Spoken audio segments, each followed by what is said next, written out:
Reading You presenta El modelo de Pigman.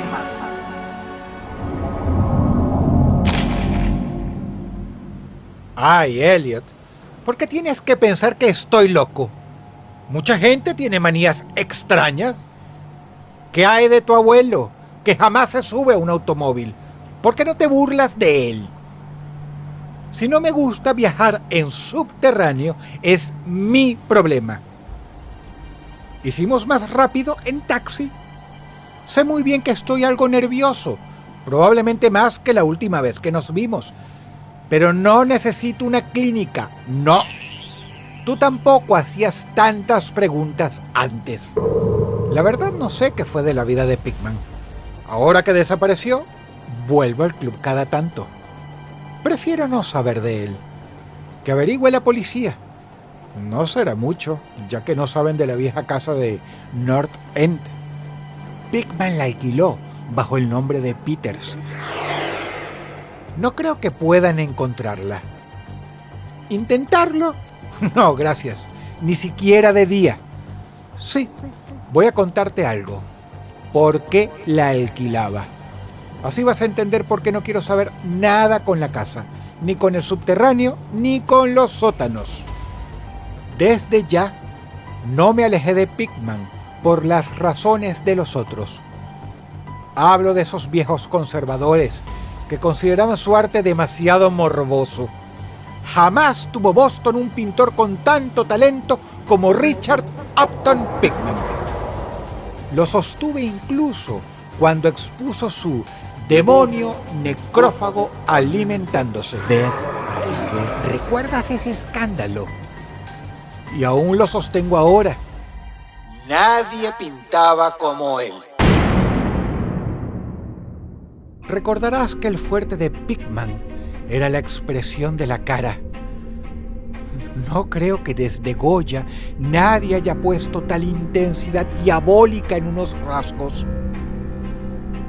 Una vez le preguntaste a Pigman de dónde le venían semejantes ideas y visiones. No se echó a reír a carcajadas.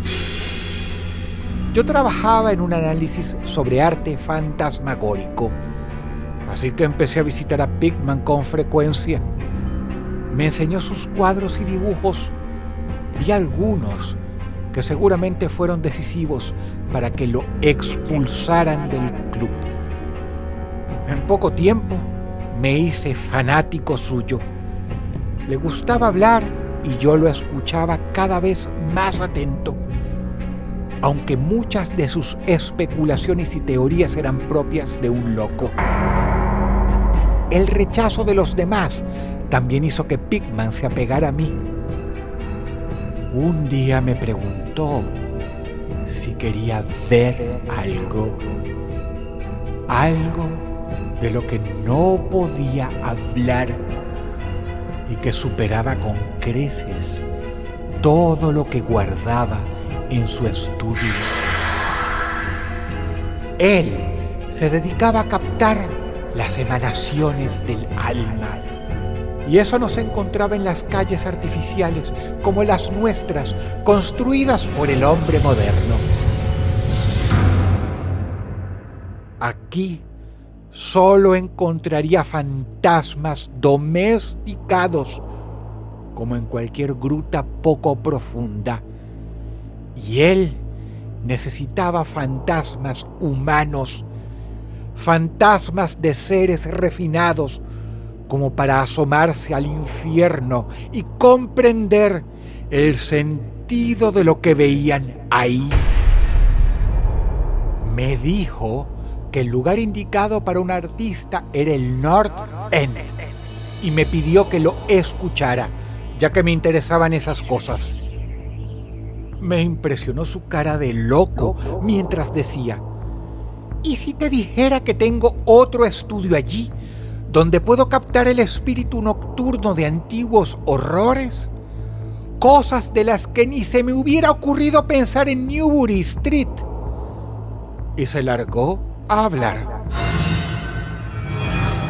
North End. Esas sí son calles, con historia, con pasado. Allí Generación tras generación, la gente ha vivido, sentido y muerto. Ellos sí sabían cómo ensanchar los confines de la vida. Sin duda, este no era el único mundo que podían conocer si tenían suficiente inteligencia y coraje. ¿Qué sabe el hombre de hoy de la vida y de las fuerzas que se ocultan en esas casas? Hubo muchos procesos y persecuciones por brujería a cielo abierto. Cada día sucedían cosas que no se podían entender y de noche se escuchaban risas que nadie sabía de dónde provenían. Hace mucho tiempo que decidí que había que pintar el terror de la vida, de igual manera que se pinta su belleza. Así que me puse a explorar los lugares que tenían buenos motivos para que en ellos el terror existiera.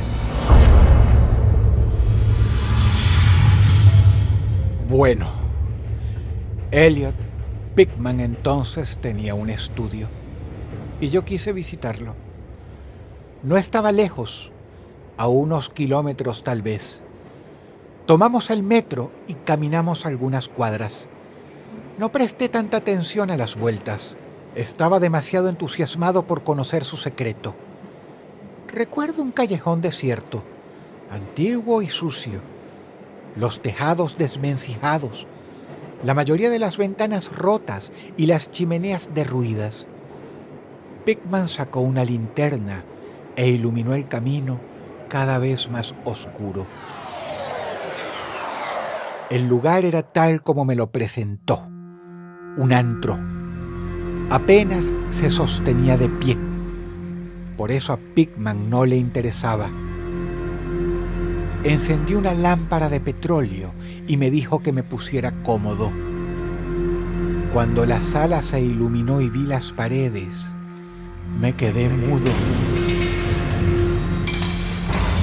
No sé cómo describir algo tan blasfemo y diabólico, que unas simples pinceladas produzcan semejante repulsión. Los ambientes eran sobre todo cementerios antiguos, bosques frondosos, arrecifes marinos, túneles de ladrillo o criptas. Las figuras que se veían en primer plano eran monstruosas, con una expresión demente. Rara vez parecían humanas, aunque por algún rasgo tampoco dejaban de serlo del todo. Los cuerpos eran bípedos, algo toscos, con una tendencia a encorvarse hacia adelante y con cierto aire canino. Por lo general estaban comiendo, pero mejor no digo qué comían. A veces se mostraban en grupo, peleando por la presa o saltando por ventanas abiertas, agazapados sobre el pecho de alguien que dormía en su cama, al acecho de su garganta. En un lienzo se veía a esos seres aullando alrededor de una bruja ahorcada. Y en todos se veían tan vivos. Había algo llamado la lección. ¿Te imaginas un círculo de esos seres bestiales en un cementerio, enseñando a un niño a comer como ellos? Pickman mostraba lo que les deparaba el destino a esos chicos que debieron ser robados por las bestias. ¿Cómo crecían? Al mirarlos con más atención, noté algo. Había cierta similitud entre los rostros humanos y los monstruos, una graduación que sugería una especie de nexo evolutivo, como si los seres caninos procedieran de los mortales. Entonces Pickman abrió una puerta y me propuso ver sus estudios modernos.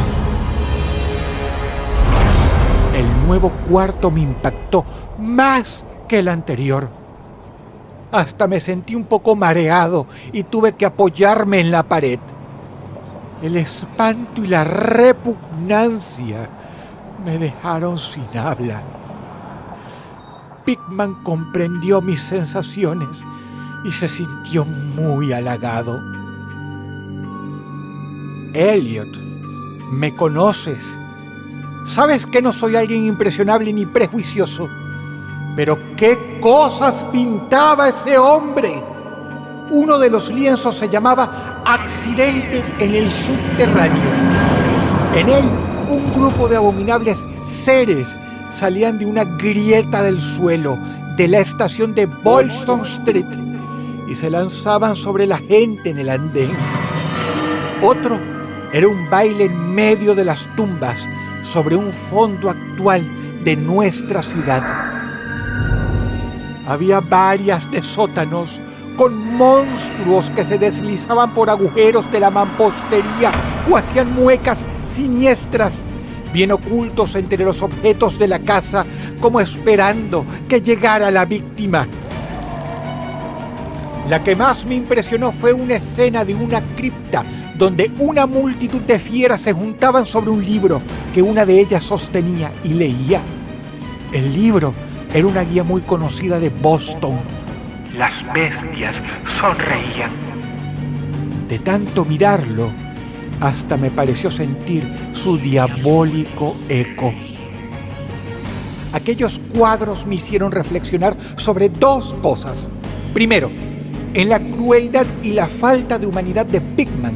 Y segundo, en la grandeza de esas obras, porque sus pinturas me convencían de la existencia de esos demonios tan reales que me inspiraban miedo. Me hacían pensar que eso no era la simple creación de un artista, sino el mismo infierno retratado cristalinamente. ¿Me entiendes, Elliot? A la hora de concebir y ejecutar, Pickman no se andaba con fantasías, ni abstracciones, ni deformaciones.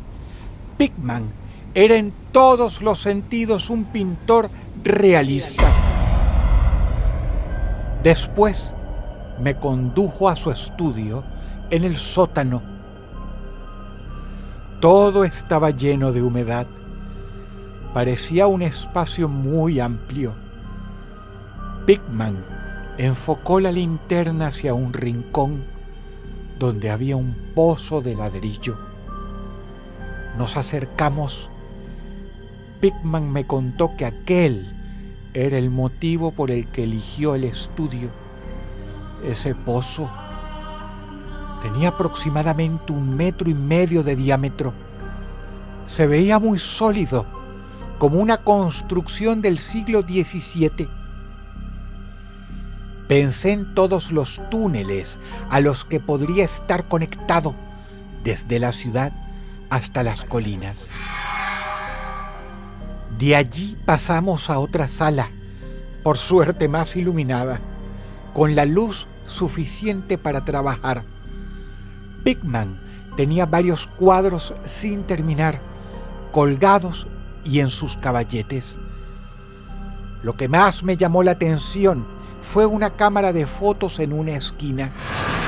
Pickman me dijo que la usaba para capturar escenas que luego le sirvieran de fondo a sus cuadros.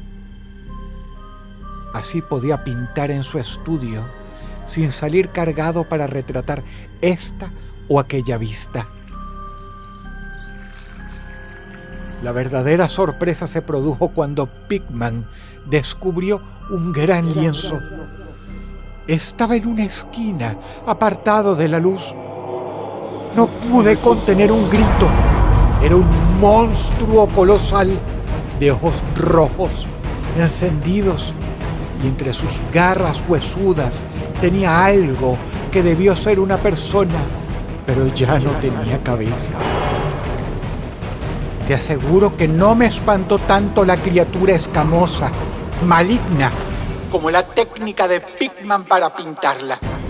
Implacable, realista, vívida. Era como si el monstruo estuviera presente con su feroz mirada. En un borde del lienzo había un pedazo de papel arrugado, prendido con un alfiler. Pensé que sería una de las fotografías de Pickman, de sus fondos, y estaba a punto de tomarla cuando noté su sobresalto. Desde mi grito había dejado de prestarme atención. Miraba hacia el sótano, atraído por unos ruidos lejanos. Me pidió que hiciera silencio. Tenía su revólver en la mano. Luego fue hacia el sótano y cerró la puerta tras él.